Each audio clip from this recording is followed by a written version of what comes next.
নমস্কাৰ আপোনালোকক পুনৰবাৰ ইজি টু ষ্টাডি চেনেলৰ অন্য এটি ভিডিঅ'লৈ আপোনালোকক স্বাগতম জনাইছোঁ।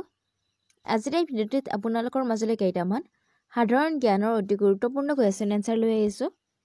আজিৰ ভিডিঅ'টি প্ৰথমটি কুৱেশ্যন হৈছে হুমায়ুন নামা কাৰ আত্মজীৱনী? অপশ্যনৰ ভিতৰত শুদ্ধ উত্তৰটি হৈছে অপশ্যন নম্বৰ ডি হুমায়ুনৰ। মনত ৰাখিব হুমায়ুন নামা হুমায়ুনৰ আত্মজীৱনী। নেক্সট কুৱেশ্যনটিত আছে বাবৰৰ সমাধি কোন ঠাইত অৱস্থিত? অপশ্যনৰ ভিতৰত শুদ্ধ উত্তৰটি হৈছে অপশ্যন নম্বৰ বি কাবুল। মনত ৰাখিব বাবৰৰ সমাধি কাবুলত অৱস্থিত। নেক্সট কুৱেশ্যনটিত আছে বাবৰৰ মৃত্যুৰ পিছত মোগল বংশৰ শাসক কোন আছিল? অপশ্যনৰ ভিতৰত শুদ্ধ উত্তৰটি হৈছে অপশ্যন নম্বৰ এ হুমায়ুন। মনত ৰাখিব বাবৰৰ মৃত্যুৰ পিছত মোগল বংশৰ শাসক হৈছে বা শাসন আছিল হুমায়ুন। নেক্সট কুৱেশ্যনটিত আছে দিল্লীৰ পুৰণি কিল্লাৰ কাৰ ৰাজত্বকালত নিৰ্মাণ কৰা হৈছিল? দিল্লীৰ পুৰণি কিল্লা কাৰ ৰাজত্বকালত নিৰ্মাণ কৰা হৈছিল?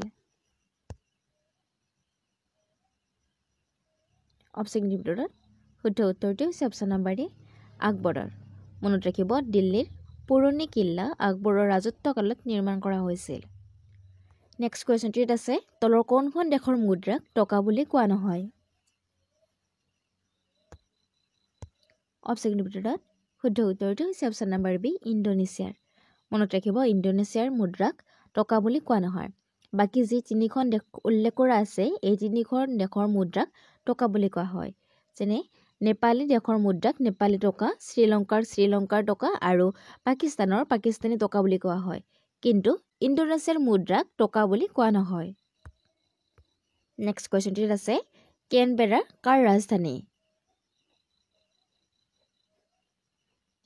অপশ্যনৰ ভিতৰত শুদ্ধ উত্তৰটো হৈছে অপশ্যন নম্বৰ চি অষ্ট্ৰেলিয়াৰ। মনত ৰাখিব কেনবেৰা অষ্ট্ৰেলিয়াৰ ৰাজধানী। ইয়াৰ লগতে আপোনালোকে মনত ৰাখিব অষ্ট্ৰিয়াৰ ৰাজধানী হৈছে ভিয়েনা, ইণ্ডোনেছিয়াৰ ৰাজধানী হৈছে জাকাৰ্ট আৰু নেদাৰলেণ্ডৰ ৰাজধানী হৈছে আমষ্টাৰডাম। নেক্সট কুৱেশ্যনটিত আছে ডেনমাৰ্কৰ ৰাজধানী কি?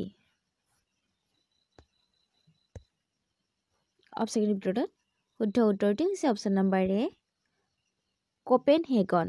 মনত ৰাখিব ডেনমাৰ্কৰ ৰাজধানী হৈছে কোপেনহেগন। নেক্সট কুৱেশ্যনটিত আছে ভাৰত ৰত্ন বঁটা ভাৰতৰ কোনে প্ৰদান কৰে? অপশ্যনৰ ভিতৰত শুদ্ধ উত্তৰটি হৈছে অপশ্যন নম্বৰ এ ৰাষ্ট্ৰপতিয়ে। মনত ৰাখিব ভাৰত ৰত্ন বঁটা ভাৰতৰ ৰাষ্ট্ৰপতিয়ে প্ৰদান কৰে। নেক্সট কুৱেশ্যনটিত আছে গুৰু চৰিতৰ ৰচক কোন? অপশ্যনৰ ভিতৰত শুদ্ধ উত্তৰটি হৈছে option number D Ramcharan Thakur. মনত ৰাখিব গুৰু চৰিত্ৰৰ ৰচক হৈছে ৰামচৰণ ঠাকুৰ। নেক্সট কুৱেশ্যনটিত আছে অসম বিধানসভাৰ সদস্যৰ সংখ্যা কিমান? অপশ্যনৰ ভিতৰত শুদ্ধ উত্তৰটি হৈছে অপশ্যন নম্বৰ চি 126 জন। মনত ৰাখিব অসম বিধানসভাৰ সদস্যৰ সংখ্যা হৈছে 126 জন। নেক্সট কুৱেশ্যনটিত আছে শদিয়াখোৱা গোহাঁই কোন আছিল? অপশ্যনৰ ভিতৰত শুদ্ধ উত্তৰটি হৈছে অপশ্যন নম্বৰ চি ফ্ৰণ্টিয়াৰ বিষয়া। মনত ৰাখিব শদিয়াখোৱা গোহাঁই ফ্ৰণ্টিয়াৰ বিষয়া আছিল। নেক্সট কুৱেশ্যনটিত আছে গোহাঁই কমল আলি কোচবিহাৰৰ পৰা নাৰায়ণপুৰলৈ কাৰ শাসনকালত নিৰ্মাণ কৰা হৈছিল? অপশ্যনৰ ভিতৰত শুদ্ধ উত্তৰটি হৈছে অপশ্যন নম্বৰ এ নৰনাৰায়ণৰ।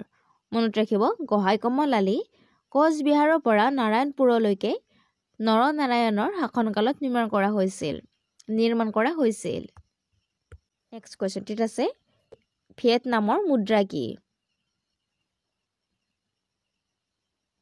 অপশ্যনৰ ভিতৰত শুদ্ধ উত্তৰটি হৈছে অপশ্যন নম্বৰ এ ডং। মনত ৰাখিব ভিয়েটনামৰ মুদ্ৰা হৈছে ডং। নেক্সট কুৱেশ্যনটিত আছে কোনজন ৰজা শদিয়াৰ সৈতে জড়িত? অপশ্যনৰ ভিতৰত শুদ্ধ উত্তৰটি হৈছে option number C Gauri Narayan. মনত ৰাখিব গৌৰী নাৰায়ণ ৰজা শদিয়াৰ সৈতে জড়িত? নেক্সট কুৱেশ্যনটিত আছে চুতীয়া ৰাজ্যৰ প্ৰতিষ্ঠাপক কোন?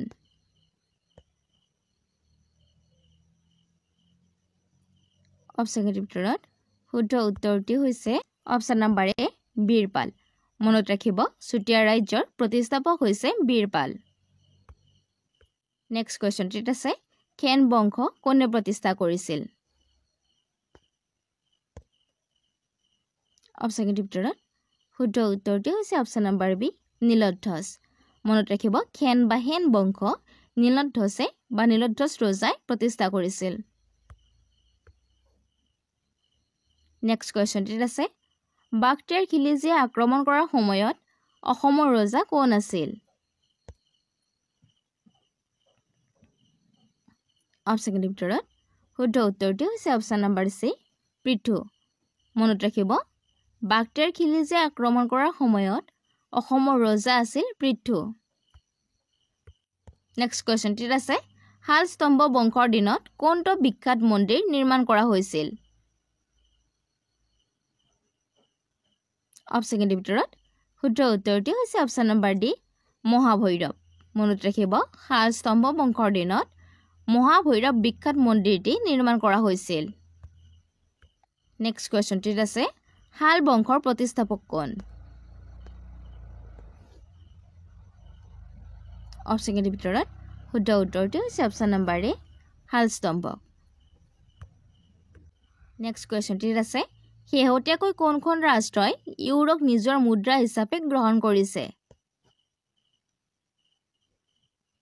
অপশ্যনৰ ভিতৰত শুদ্ধ উত্তৰটি হৈছে অপশ্যন নম্বৰ বি ক্ৰোয়েছিয়া। মনত ৰাখিব শেহতীয়াকৈ ক্ৰোয়েছিয়াই ইউৰোক নিজৰ দেশৰ মুদ্ৰা হিচাপে গ্ৰহণ কৰিছে।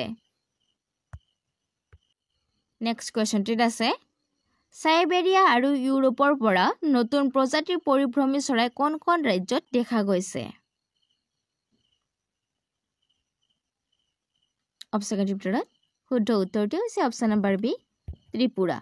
মনত ৰাখিব চাইবেৰিয়া আৰু ইউৰোপৰ পৰা নতুন প্ৰজাতিৰ পৰিভ্ৰমী চৰাই ত্ৰিপুৰাত দেখিবলৈ পোৱা গৈছে। নেক্সট কুৱেশ্যনটিত আছে ক্ৰিষ্টিয়ানো ৰনাল্ডোৱে শেহতীয়াকৈ কোনটো ক্লাবত যোগদান কৰিছে?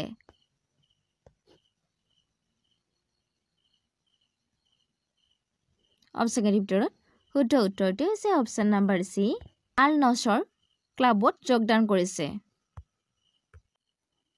নেক্সট কুৱেশ্যনটিত আছে কোনখন ৰাজ্যৰ প্ৰতিৰক্ষা মন্ত্ৰী ৰাজনাথ সিঙে চিয়ম দলং উদ্বোধন কৰিছিল? অপশ্যনৰ ভিতৰত শুদ্ধ উত্তৰটি হৈছে অপশ্যন নম্বৰ এ অৰুণাচল প্ৰদেশৰ।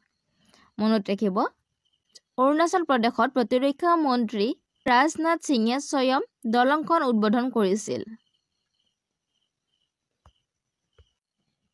নেক্সট কুৱেশ্যনটিত আছে প্ৰতি বছৰে বিশ্ব ব্ৰেইল দিৱস কোন তাৰিখে পালন কৰা হয়?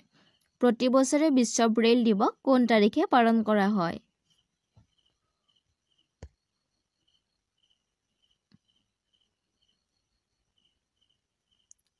অপশ্যনৰ ভিতৰত শুদ্ধ উত্তৰটি হৈছে অপশ্যন নম্বৰ চি 4 জানুৱাৰী।